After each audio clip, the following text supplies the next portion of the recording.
Hola, ¿qué tal? Bueno, chicos, toca hablar una vez más de España porque está haciendo noticia a nivel mundial y no precisamente por el mundial o por cosas positivas, lamentablemente. Si has estado viendo las redes sociales, tenés una idea de más o menos lo que está pasando y si no lo sabes porque vivís en un termo, lo cual, ojo, aclaro por las dudas, yo creo que es una bendición la mayoría de las veces, no te preocupes porque ahora vamos a ver todo lo que está pasando. En lo personal, esta fue una noticia con la que no esperaba encontrarme, no esperaba recibir este tipo de noticias y me impactó bastante encontrarme con todas estas imágenes en las redes sociales. En el día de ayer, cuando abrí X y empecé a encontrarme con todos estos videos, una parte de mí no lo quería creer. Quería creer que esto no era real, que eran imágenes creadas con inteligencia artificial o que eran imágenes de otra época, pero lo cierto es que todo esto es real. Así que desde acá les deseo lo mejor y que puedan salir de todo esto lo antes posible y con la menor cantidad de incidentes posibles. Entonces, en las últimas horas España vuelve a enfrentarse a una crisis migratoria sin precedente. Las cifras y la velocidad de los acontecimientos han llevado a muchos a calificarla como una de las más graves de su historia reciente y como una invasión directamente. De hecho, las imágenes son espeluznantes y hasta parece una escena de Guerra Mundial Z. Son miles de personas las que están caminando por la calle, cruzando a nado o entrando por distintos puntos de la frontera. Entre ellas había hombres, mujeres y niños. Había niños en esta situación. Mientras que los servicios de emergencia estaban tratando de atender la situación, la cantidad de gente atravesando repentinamente la frontera obligó al gobierno español a reforzar la presencia policial y militar en la zona. Se imaginarán que todo esto es un descontrol y que se han registrado enfrentamientos entre residentes y migrantes.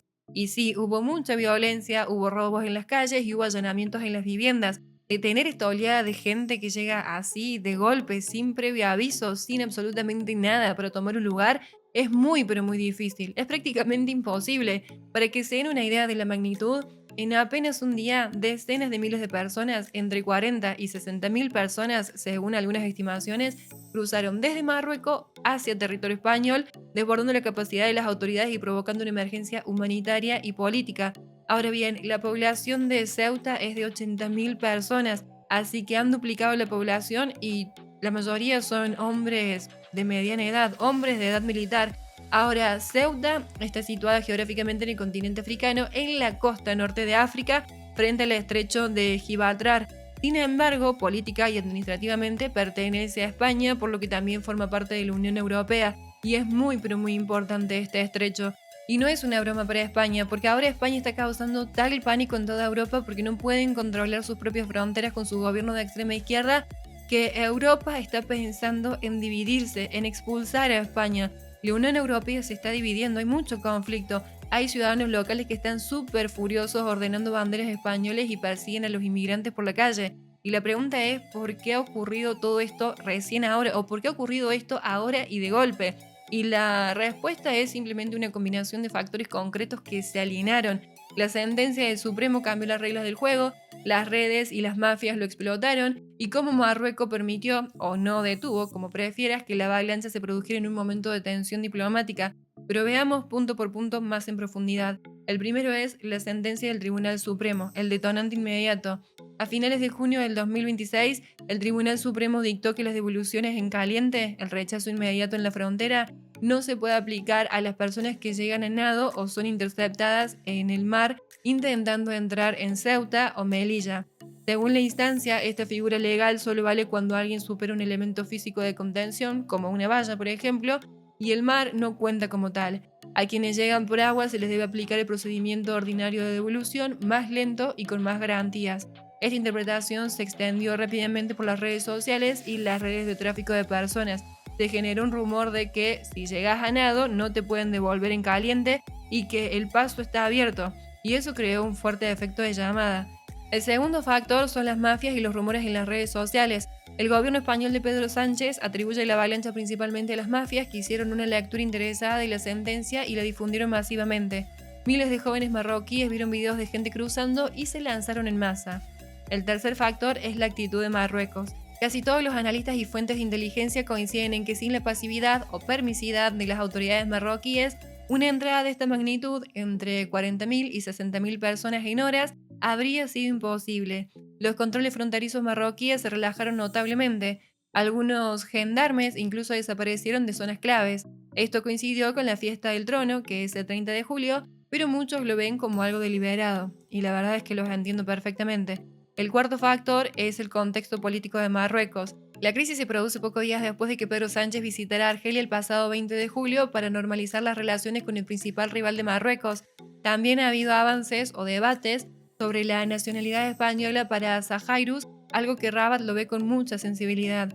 Marruecos ha utilizado históricamente la presión migratoria para ejercer presión como herramienta de negociación o de castigo, exactamente como lo hizo en mayo del 2021. Hay varios medios de comunicación que lo califican como una guerra híbrida o como una demostración de fuerza para ejercer presión política sobre Madrid, aunque por supuesto Marruecos no ha reconocido oficialmente esta interpretación y dudo seriamente que lo haga. Y el quinto factor es el contexto socioeconómico de Marruecos. Hay un alto desempleo juvenil y precariedad en Marruecos. También hay un buen tiempo porque están en verano, lo que facilita el cruce a nado, y ya había un aumento de llegadas en las semanas previas.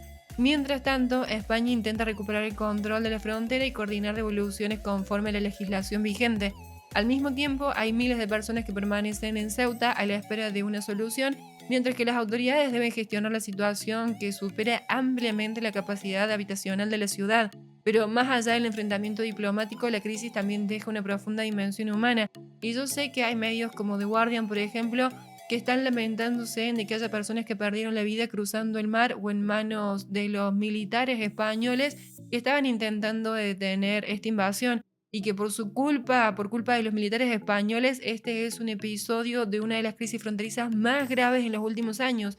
Pero yo no considero que esas personas sean víctimas, ellos son victimarios. Las víctimas acá son los españoles que sufrieron ultrajo, que fueron invadidas en su propio hogar y que sufrieron violencia y robos en manos de los marroquíes.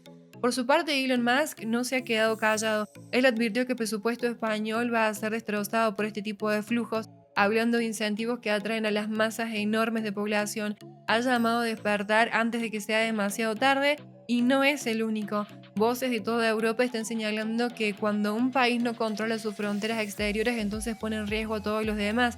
Y si bien es cierto que no existe un mecanismo por el que otros Estados miembros puedan decidir expulsar unilateralmente a España de la Unión Europea, ya que los tratados europeos no prevén esa posibilidad ni pueden tampoco expulsar a España del espacio de Schengen, lo que sí están haciendo algunos países como Italia, Alemania y Francia, por ejemplo, es reintroducir los controles fronterizos internos por tierra, por aire y por mar.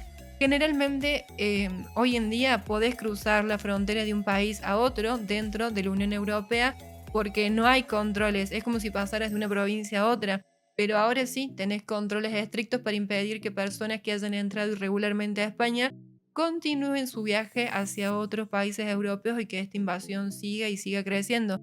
Ahora queda por ver cómo va a responder el resto de la Unión Europea, si España va a endurecer aún más el control de sus fronteras y sobre todo si las relaciones entre Madrid y Rabat van a volver a estabilizarse o si van a entrar en una nueva etapa de tensión. Lo sucedido en Ceuta no solamente reabre el debate sobre inmigración ilegal, sino que también pone en la mesa de discusión cuestiones mucho más amplias. ¿Hasta qué punto el control de los flujos migratorios puede llegar a convertirse en una herramienta de presión de los estados? Y esa es una discusión que probablemente va a continuar por mucho, pero mucho tiempo. De todos modos, yo por ahora lo voy a dejar acá. De nuevo, les deseo los mejores a los españoles y que puedan solucionar esto de la forma más rápida y eficiente posible y con la menor cantidad de incidentes. Pero bueno, contame qué opinas de todo esto en los comentarios. Dale me gusta y nos vemos en otro video. Chao, chao.